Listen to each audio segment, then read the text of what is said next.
It always came back to the house. The big colonial on Elm Street with the porch swing where I spent countless summer nights feeling like an afterthought. For my parents and my golden boy brother Mark, it was more than a home. It was a stage for their perfect suburban life. For me, it was a different kind of stage. One where I played the role of the reliable, invisible daughter. The on-call crisis manager, the unpaid therapist, the emergency fund that was always open for withdrawals but never for deposits. They called me responsible. I knew I was just being used. So when my mother's tearful call came, announcing that their disastrous financial decisions had finally caught up to them and the bank was foreclosing, I felt a familiar weight settle on my shoulders. The unspoken expectation was deafening. I, the good daughter, would have to fix this. I would have to save them. And they were right. I was going to save the house. But this time, the rescue wouldn't be another selfless act that went unnoticed. It would be an investment. They just didn't know yet that they were about to trade the bank for a new landlord. Of course. Growing up, those walls absorbed more than just the smell of my mother's Sunday pot roast. They absorbed a hierarchy, one where I was the foundation, unseen, unthanked, but utterly essential for holding everyone else up. My brother, Mark, was the brilliant, charming centerpiece. He was an investment. I was an expense. I learned this lesson the year we both turned 17. Mark, in his infinite wisdom, decided to test the structural integrity of his graduation gift, a Mustang convertible, against a telephone pole. The call I got wasn't from a panicked parent. It was a calm directive from my father to pick Mark up from the ER. They paid the hefty fine, bought him another car a month later, and called it a valuable life lesson. 2 weeks after that, I showed my parents the acceptance letter to my dream. School, a university 3 states away. I'd earned a partial scholarship, but I still needed help with the dorm fees. I watched my father's face tighten. He cleared his throat and gave me the "we all have to make sacrifices" speech. He said my mother's anxiety was too high for me to be so far away. He said the family needed me close by. What he meant was that my dreams were an inconvenience. So I sacrificed. I enrolled in a local community college, worked 2 jobs to pay for it myself, and listened to them praise Mark for taking a gap year to find himself on a trip to Thailand, funded by a mysterious windfall that appeared right after my college fund was officially declared empty. These weren't isolated incidents. They were the rhythm of our lives. My small triumphs were met with polite nods, while Mark's slightest whims were celebrated with parades. I was the one who co-signed for his first apartment after he ruined his credit score. I was the one who drove Mom to every doctor's appointment when she was too overwhelmed to go alone. I was the one who edited Dad's resume when he got laid off. Each time I did it because that was my job. I was the family's shock absorber. The money that allowed me to make this move wasn't from them, of course. It came from my grandma, Eleanor, my mother's mother. She was a quiet woman who saw everything. When she passed, she left her entire savings to me. Her note was simple. Go build a life that is truly yours, not the one they expect of you. For a year, I just sat on that money, terrified to use it. But when my mother called about the foreclosure, her voice cracking with the manufactured despair of someone who has never truly faced a consequence, I finally understood what my grandmother meant. Building my own life had to start with taking control of the narrative they had written for me. And that narrative was built, brick by brick, in that house. After I hung up with my mother, the panic I was supposed to feel never came. For the first time in my life, one of their emergencies didn't feel like my problem. It felt like an opportunity.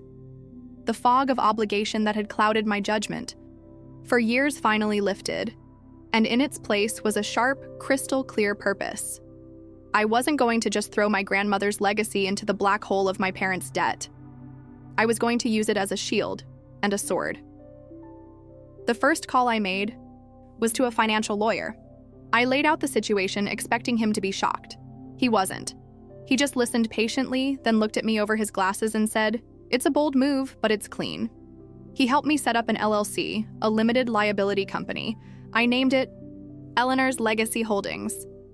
It felt right, transforming the gift she gave me into a fortress. Through this company, I became a ghost in the financial system. The rest was surprisingly impersonal. My lawyer dealt directly with the bank. We got the property for a bargain, given that it was a foreclosure sale. All my parents knew was that a small investment company had bought the house and was willing to lease it back to them. They were so relieved they didn't even bother to ask the name of the company. Their gratitude, when they called to tell me the good news, was sickeningly sweet. "Can you believe our luck, honey?" my mother chirped. "Some faceless company saved us. We can stay in our home." I just played along. "That's wonderful news, Mom." Meanwhile, the deed, the title, the keys, they were all mailed to my small, quiet apartment. I spread the documents out on my coffee table, my name typed neatly on the ownership line, hidden behind the corporate veil of Eleanor's legacy. I ran my thumb over the raised seal. This piece of paper meant more than any diploma or award I had ever earned. It wasn't just a deed to a house. It was the deed to my own life. I had spent 30 years feeling like a guest in my own family, a temporary helper who could be dismissed at any moment. Now I owned the very roof over their heads. The power hadn't just shifted, it had been a hostile takeover, and I was just waiting for the right moment to call my first shareholders meeting. For the first month, I did nothing. I was a silent observer, a ghost in my own machine. I watched them settle back into their old rhythms, the near foreclosure becoming nothing more than a funny story they told at dinner parties. "We had the most incredible luck," my mother would say, "a mysterious benefactor." They never once asked how I was doing. They never wondered if their crisis had put any strain on me. The wave had passed, and the person who shielded them from it was once again invisible. I knew what I had to do, but a small, stupid part of me, the part that still wanted a family, needed one last piece of proof. I decided to give them a test. A simple one. I would present them with a problem of my own, a small crack in my armor of self-sufficiency, and see how they reacted. The perfect opportunity arose when I needed an emergency root canal. It wasn't a lie. The bill was just over $2,000, a painful but manageable expense for me. For them, it was the ultimate test of character. My father was my first call. I explained the situation, the unexpected cost, and asked if he could possibly help with a small short-term loan. The silence on his end of the line was heavy. "A root canal? Yikes," he finally said, his voice devoid of any sympathy. "Well, you know money is tight here, sweetheart. This new landlord is a real stickler for on-time payments. In fact, now that you mention money, your mother and I were thinking. We did you a huge favor raising you all those years. The least you could do is formally contribute to the rent here. It would only be fair." I felt the air leave my lungs. He didn't just say no. He countered my request for help with a demand for payment. Next, my mother. I called her hoping for at least a crumb of emotional support. I barely got the words "dental emergency" out of my mouth before she launched into a full-blown monologue. "Oh, Clara, you think that's a problem? My blood pressure has been through the roof all week. And this new property management company, so cold and impersonal, they sent a notice about the lawn? A notice? Do you have any idea how stressful that is for me?" She had taken my genuine pain and held it up against her trivial inconveniences, finding mine lacking. Mark was the grand finale. I texted him, and his response was almost immediate. "2K? Ouch. Hey, total coincidence, I'm trying to raise 5K for a new app idea that's going to be huge. Why don't you just take out a loan for 7K? Give me the 5, and I'll pay you back double in 6 months? Problem solved for both of us." He saw my vulnerability not as a moment for compassion, but as a business opportunity. A chance to leverage my distress for his own gain. After that text, I sat in the quiet of my apartment and felt nothing. The part of me that had been hoping for a different outcome simply died. It wasn't even a betrayal anymore. A betrayal implies a broken promise. They had never promised me anything but this. They had always been exactly who they were. The test was over. They had all failed spectacularly. And I was finally, completely free to act. The first move I made as landlord was to send them a formal lease agreement. Nothing predatory, just a standard month-to-month contract mailed from a P.O. box registered to Eleanor's Legacy Holdings. It outlined the rent, the exact amount of their old mortgage payment, and basic property rules. My father called me, furious. Not at me, but at the faceless corporation that now owned his home. "Can you believe the nerve of these people?" he fumed. "Making me sign a contract for my own house? It's insulting." I just made sympathetic noises, the irony a bitter taste in my mouth. They signed it, of course. They had no choice. For a few weeks, a tense, resentful peace settled. But I knew their brand of arrogance was like a weed. It would always find a crack in the pavement to grow through. The breaking point, when it came, was about something I hadn't even considered a financial asset: my childhood bedroom. My mother called me on a Tuesday, her voice bubbling with a false, cheerful energy she only used when she'd made a decision that she knew was selfish. "Clara, honey, I have the most wonderful news," she began. "You know how Mark has been struggling to get his little online business off the ground? Well, your father and I decided he needs a dedicated workspace, a headquarters. So we're turning your old room into an office for him." I was silent, gripping the phone. She took my silence as agreement. "It's perfect. We've already moved your old bed into the attic, and we're getting him a big new desk this weekend. It will be so good for his motivation." My room?" I managed to say. "Well, it's not really your room anymore, is it, dear?" She laughed lightly. "You have your own place. It's just been sitting there collecting dust. Oh, speaking of which, I packed up all your old yearbooks and trophies and things. They're in a few boxes in the garage. You should probably swing by and pick them up sometime this week. They're taking up an awful lot of space." And that was it. That was the sound of the last thread snapping. It wasn't just a room. It was my history, my memories, the only space in that entire house that had ever been mine. And they had packed it into boxes and labeled it "in the way" to make room for my brother's latest failure. They weren't just ignoring me anymore. They were actively, methodically erasing me. I took a slow, steadying breath. The hurt was gone. The anger was gone. All that was left was a profound, chilling clarity.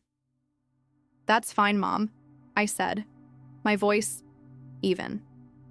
"Don't worry about the boxes. I'll be over on Saturday to take care of everything." She couldn't hear the finality in my tone, but I could. I wasn't coming over to pick up boxes. I was coming over to deliver an eviction notice. When I arrived on Saturday, I didn't knock. I used my key. The sound of it turning in the lock was unnaturally loud in the quiet morning. I walked down the hall and stood in the doorway of my old bedroom. It was exactly as I'd pictured. My father and Mark were awkwardly trying to assemble a large, flat-packed desk. My mother was holding a paint roller, her face alight with purpose. My life, my entire childhood, was crammed into 3 cardboard boxes in the corner, marked Clara's stuff. They didn't notice me at first. My mother was the one who finally looked up. "Oh, Clara, you're here. We were just getting started. I'm thinking a nice professional gray for this wall, don't you?" "Stop," I said. My voice wasn't loud, but it cut through the air and stopped them all cold. They stared at me, confused. "I'm not here to pick up the boxes," I continued, stepping fully into the room. "And you will not be painting this wall. In fact, you will stop everything you are doing in this room immediately." My father put his hands on his hips. "Now, you listen here, young lady. We are doing your brother a favor. You are making unauthorized alterations to a property you do not own," I said, my voice like ice. I reached into my bag and pulled out a single folded document, a notice to vacate. "And as the owner, I'm telling you to stop." A thick, suffocating silence fell. Mark laughed, a short, nervous bark. "Owner? What are you talking about? You're broke." "The company that holds the deed to this house, Eleanor's Legacy Holdings, is a company that I own," I stated, looking each of them in the eye. "I bought this house 2 months ago to save it from foreclosure. You are my tenants."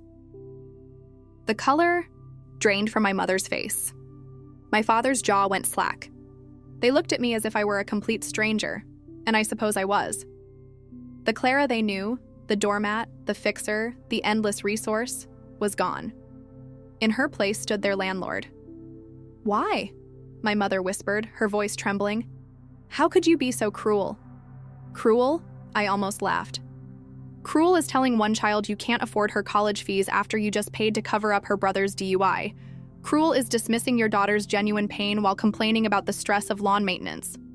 Cruel, I said, gesturing to the boxes, is erasing a person from the only home she's ever known to make room for your son's latest whim. I stepped forward and placed the notice on the half-assembled desk. Your month-to-month lease is terminated due to breach of contract. You have 30 days to vacate the premises. My lawyer will be in touch with the details. I turned and walked away, not looking back. The eruption of noise behind me, shouts of disbelief, accusations, my mother's sudden theatrical sobs, was just static. It couldn't touch me anymore. For the first time, I walked out the front door of that house and felt absolutely, undeniably free. It's been a year since that day. I never went back to the house. My lawyer handled everything. The movers I hired packed up my boxes, and the 30-day deadline passed without incident. They moved out, leaving the house empty of everything, but bad memories. I had it professionally cleaned, from the attic to the basement, as if to scrub the very history from the walls. Then, I sold it to a young family with 2 little girls who fell in love with the porch swing. I used my grandmother's gift and the profits from the sale to put a down payment on a small condo a few towns over, a place with a balcony that gets the morning sun. I hear things sometimes. A cousin mentioned my parents had to move into a cramped 2-bedroom apartment by the highway. The constant noise apparently drives my mother crazy. Mark, without the safety net of my parents' home or my quiet support, had to get a 9-to-5 job in retail. I'm told he complains about it constantly. Their perfect family portrait shattered, and all they were left with was each other. The angry voicemails and manipulative texts stopped coming months ago. Now there's just silence. I don't feel anger when I think of them. I don't feel much of anything. My victory wasn't watching them fall. It was in building a life where I no longer had to watch them at all. This morning, I sat on my balcony, drinking coffee from a mug that I bought, in a home that I own, and I felt quiet.